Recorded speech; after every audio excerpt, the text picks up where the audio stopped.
my mother and to a large extent both my parents influenced a lot, who I became. My mother was a working mother. She brought up 5 children, worked as a professional. She was a social worker, was a wife. She studied whilst bringing us up. She did her undergrad degree, went on to do her master's degree.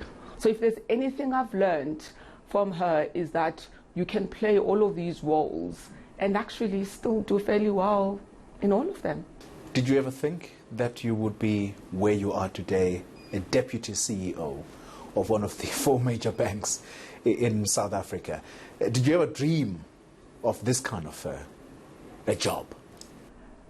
I certainly didn't think it was going to be in banking. I suppose as little children we all dream, we all have big dreams, but did I think that it would be as big as this? I don't necessarily think so. So firstly, I started off as a pharmacist, so I did not start off in banking.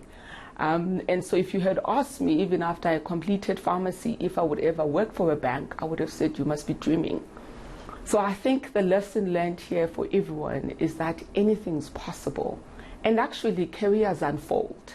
And I think as young people, we tend to fixate about what am I going to do when I leave school. The reality is that most of us end up doing things that have got absolutely nothing to do with what we went, to university to do. I think as long as you prepare yourself for the world of work and prepare yourself for the opportunities that will come your way and grab those opportunities as they come. People like you are positive role models out there. Firstly, what do you think is contributing towards this moral degeneration today? Look, I think this country has gone through a lot of hardships. And I do think that a part of that has contributed, to the psyche that we all have as a people. And I do also think that when you're unemployed, right, and there is nothing about your life that makes you feel like I want to wake up the next day, that there's opportunity that's going to come my way, you obviously fall into a slump. And I do think that also contributes. I just find that young people who are able to dream, who are able to see opportunities, generally feel a lot better about where the country is going to and the opportunities that will come their way. What in your little space do you think you could do to contribute positively towards this idea of a positive role model for young people out there, because we really are struggling?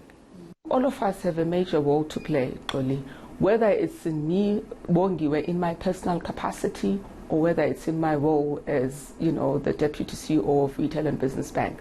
So firstly, in my personal capacity, there are lots of things that I do that are about impacting the people around me and other individuals that I have identified in my circle that I happen to be in, that I support in many different ways.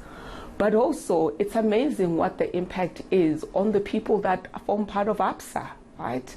And the reality is that when they look at you and they see what's possible, that kind of filters down, right, into the rest of the organization. So without you doing anything but continuing to be yourself, right, and continuing to show people what's possible, people are able to look at that and for them are able to see what's possible. There are lots of things that we're doing as an organization, whether it's supporting entrepreneurs, whether it's putting up bursaries to support young people, that go to universities that can afford to do it. There are multiple things that we do. But I think what's also important is for people to understand that they can have an impact in their individual spaces. Even if you just impact 2 people, that makes a huge difference.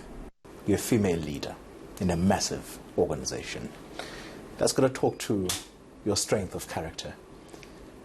How did you do it? I think many young women out there would want to know what it takes to become a deputy CEO of a major retail bank. I think for me, the first thing is self-belief. Because if you don't have self-belief, no one else believes in you. Now, that doesn't mean you don't doubt yourself along the way. You do, right? So, every time that little voice comes and says you can't do this, remind yourself why you can, right? And why you've proven it before that you can. Surround yourself with people that support you. Because if you haven't surrounded yourself with people that support you, you cannot progress forward. And always remember that you can't do it on your own, right? Even if you eventually emerge as Bongiwe, the Deputy CEO, there are lots of people that have contributed to making me who I am.